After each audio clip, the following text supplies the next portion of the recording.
ঢাবি ভিসির বিরুদ্ধে অসদাচরণের অভিযোগ, সায়েন্স ল্যাব অবরোধ করল 7 কলেজের শিক্ষার্থীরা। বিস্তারিত দেখুন মোহাম্মদ মুহাসির রহমান মিঠুর প্রতিবেদনে। রাজধানীর সায়েন্স ল্যাব এলাকায় মিরপুর সড়ক অবরোধ করেছেন ঢাকা বিশ্ববিদ্যালয়ের অধিভুক্ত 7 কলেজের শিক্ষার্থীরা। 26শে জানুয়ারি রবিবার সন্ধ্যা 6টার দিকে 2 শতাধিক শিক্ষার্থী সড়ক অবরোধ করেন। এতে সায়েন্স ল্যাব, নীলক্ষেত মোড় ও এলিফ্যান্ট রোড সহ আশেপাশের এলাকায় তীব্র যানজটের সৃষ্টি হয়।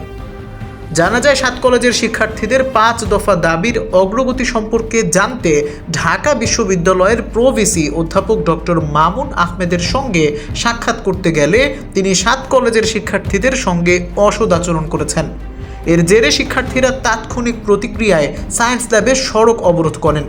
অবরোধকারী কয়েকজন শিক্ষার্থী অগ্রযাত্রাকে বলেছেন, 7 কলেজের 2024-25 সেশনের ভর্তি পরীক্ষা সংক্রান্ত পূর্বের দেয়া স্মারকলিপির অর্থাৎ কোটা প্রথা বাতিল, আসন সংখ্যা কমানো সহ 5 দফা দাবির অগ্রগতি সম্পর্কে জানতে চাইলে প্রভিসি আমাদের খুব বাজেভাবে আচরণ করেন এবং দুর্ব্যবহার করে তিনি শিক্ষার্থীদের বের করে দেন।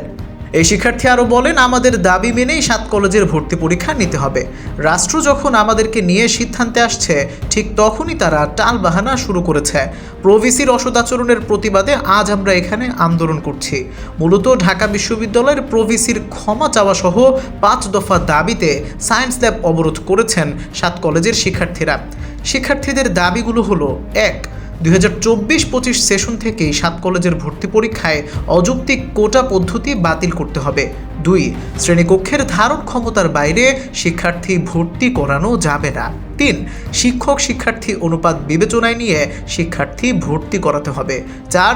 নেগেটিভ মার্ক যুক্ত করতে হবে। 5.